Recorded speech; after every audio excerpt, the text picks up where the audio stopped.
charge of stuff. Okay?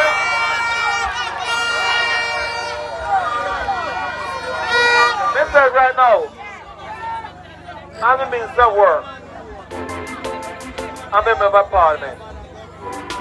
No PMP councillor going to spend my money.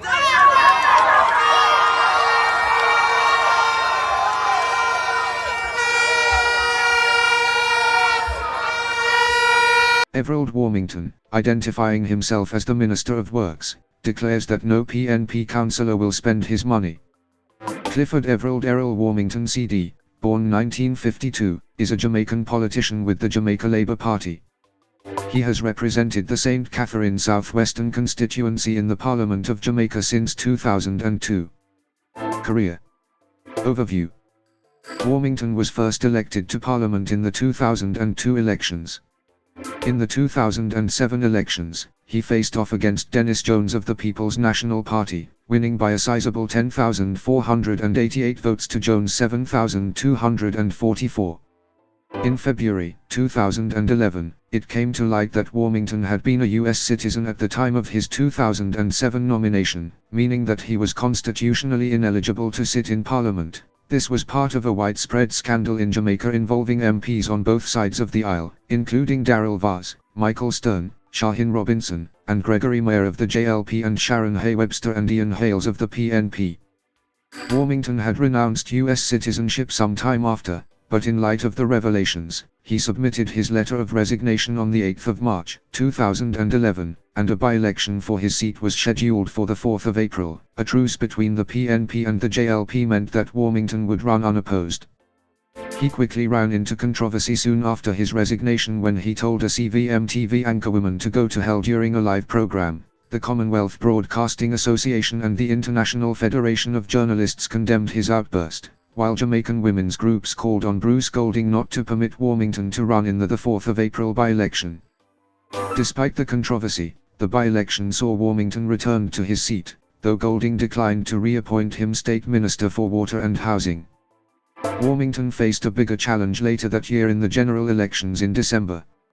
Redistribution carried out in 2010 had been expected to harm Warmington's chances of re-election. A new seat for St. Catherine Parish had been added, and the Sydenham Division and parts of the Church Pen Division, both JLP strongholds which contributed heavily to Warmington's 2007 re-election, were transferred to the new constituency. However, the PNP also faced internal tensions over the best candidate to challenge Warmington, former Senator Kest Miller or caretaker candidate Anthony Eubanks. In the end, Warmington faced off against Eubanks and defeated him, though by a smaller margin than in his previous election, 9,096 to 8,184. Contracting scandal. In 2011, a report by the Office of the Contractor General alleged irregularities in the government's award of millions of dollars of contracts to Strathern Construction Company, a firm in which Warmington was allegedly a director and shareholder. Warmington responded angrily to the accusations, calling Contractor General Greg Christie an overzealous idiot and a mental case. After a protracted investigation, the Director of Public Prosecutions found that two other directors of SCCL had made misrepresentations about Warmington's financial interest in the company, and on that basis announced that no charges would be filed against Warmington. When the news went public, Warmington withdrew his earlier apology to Christie and repeated his description of Christie as a mental case for emphasis. Disputes with JLP. Warmington has had a number of high-profile public disputes with his party over his 4 decades of membership. In 2006, he resigned from his position as chairman of the JLP's Area Council too, accusing the JLP leadership of disregarding the party's constitution. In November 2012, he decried irregularities in the nomination of candidates for party leadership positions and went as far as to file an application for an injunction in the Supreme Court. However, he withdrew the application just hours before the case was heard. He stated in media interviews later that week that he had withdrawn the application on the strength of assurances from top party members that the election would not go forward. Nevertheless, the JLP held its election as scheduled, and Warmington continued to speak out publicly about the matter. Personal life. Warmington was born in Browns Hall, St. Catherine. He did his early education at Browns Hall All-Age School and St. Andrew Technical High School before going on to the College of Arts, Science, and Technology, CAST, today the University of Technology, Jamaica. He became involved in politics early on in his life as the Vice President of Young Jamaica and the Vice President of the Student Council at CAST from 1974 to 1978. Is the controversial lawmaker Everald Warmington under investigation by Jamaica's single anti-corruption body? The question has arisen after the Member of Parliament for St. Catherine Southwestern last June revealed that the Integrity Commission has written to him requesting more information on one of the statutory declarations he submitted in the past. Warmington said he responded to the Commission by sending a copy of a letter that the chairman of the Commission read. Justice Seymour Panton signed for the year in question for which additional information was being sought.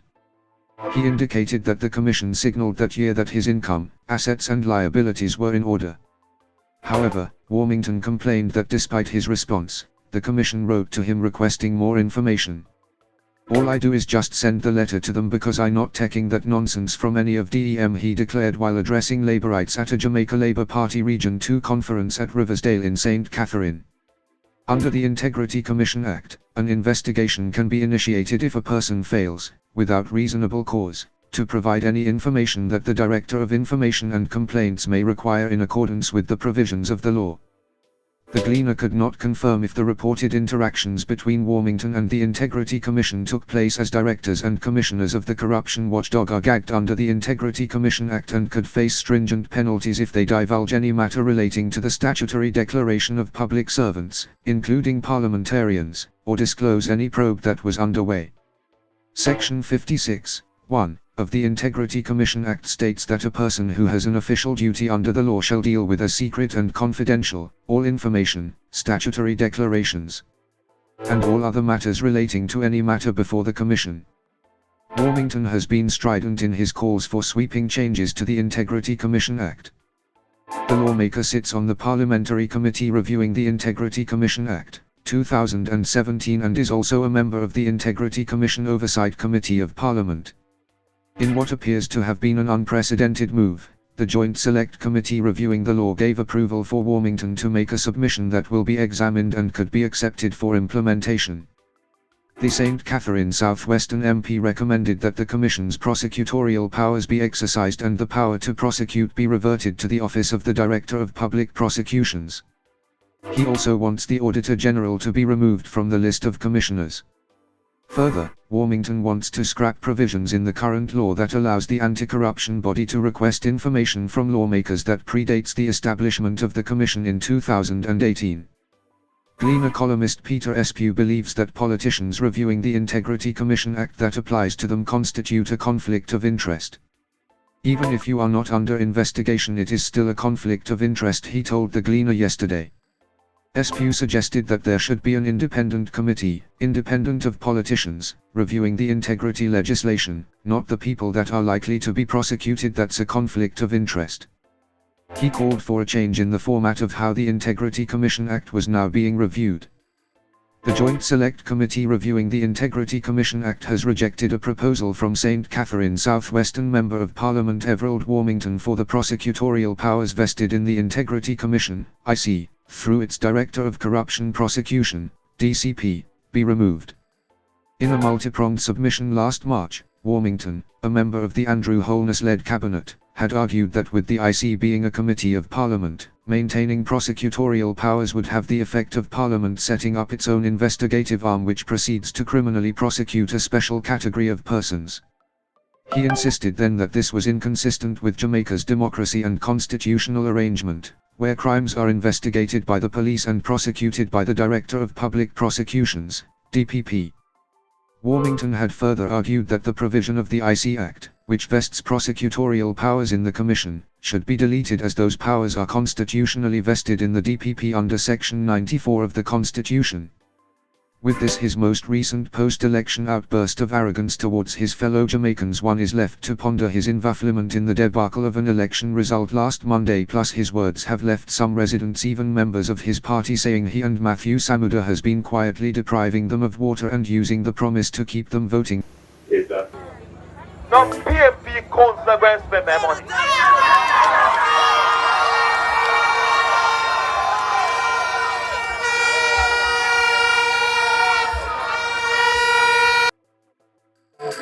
Cabinet Minister and Member of Parliament, MP, for South West St. Catherine, Everald Warmington, continues to face fire over purported racial comments that he made about opposition leader Mark Golding on the weekend just gone.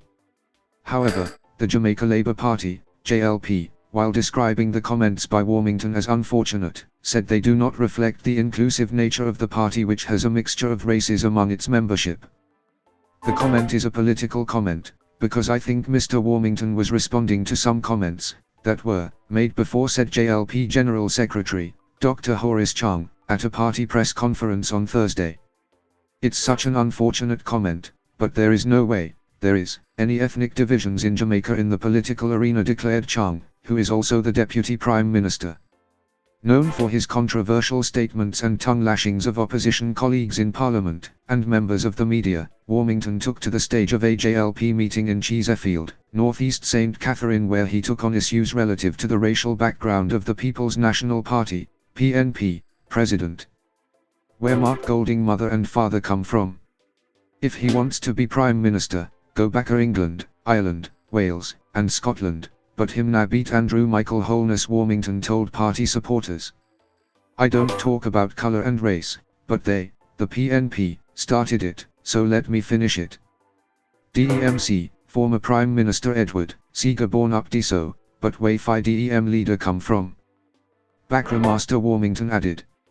In response to the development, the powerful and influential private sector organisation of Jamaica, PSOJ, led by Keith Duncan, issued a statement on Wednesday, in which it condemned Warmington's comments, describing them as divisive and statements that have no place in the Jamaican context now or in the past, as it is totally inconsistent with our motto, out of many, one people. Keith Duncan. In fact, the PSOJ suggested that the politician's utterances contradicted the political code of conduct, which requires that party officials should not make statements which are malicious in reference to opposing candidates, their families and party officials. Added the PSOJ, we cannot expect to positively address our social issues if our leaders display poor judgment in their tone and statements towards each other. Distasteful and divisive statements from either side of the political fence cannot be condoned or supported. It has since been reported that political ombudsman Donna Parchment Brown has advised Warmington and the general secretaries of both major political parties that she has launched a probe into the controversial remarks. Warmington, in his usual blunt style, has since scoffed at the probe by the ombudsman and the reprimand that was issued by the PSOJ, in a media interview. The little ting way ya call PSOJ, did they condemn Mark Golding when him call the chairman of the party, JLP, Bobby Montague, the little boy? Did they? No, they didn't, Warmington is quoted as saying by a local media house. Golding had been asked by Parchment Brown to publicly apologize for his comment about Robert Montague or pay a fine of $20,000, but to date, there has been no indication that the opposition leader has apologized. Despite that description of Montague by her party president, PNP chairman, Dr. Angela Brown Burke, said Prime Minister Andrew Holness should address the racially charged comments from Warmington against Golding. It was said on a JLP platform, and my understanding is that senior members of the JLP leadership were actually in attendance, and I believe where we are in the development of our country and what we expect of our leaders, that statement is an abomination, and should be rejected by the leadership of the Jamaica Labour Party, insisted Brown Burke. Dr. Angela Brown Burke. The color of a man's skin or woman's skin is not what recommends or denies them from any position in this country, she said in a radio interview. For Principal Director of National Integrity Action, Professor Trevor Munro, Warmington should be dealt with by either being demoted or being asked to resign for his remarks. While arguing that the comments by the senior politician were out of order, Munro said the remarks could damage the integrity of the government and weaken public trust in the administration. A member of Parliament. No PNP council go and spend their money.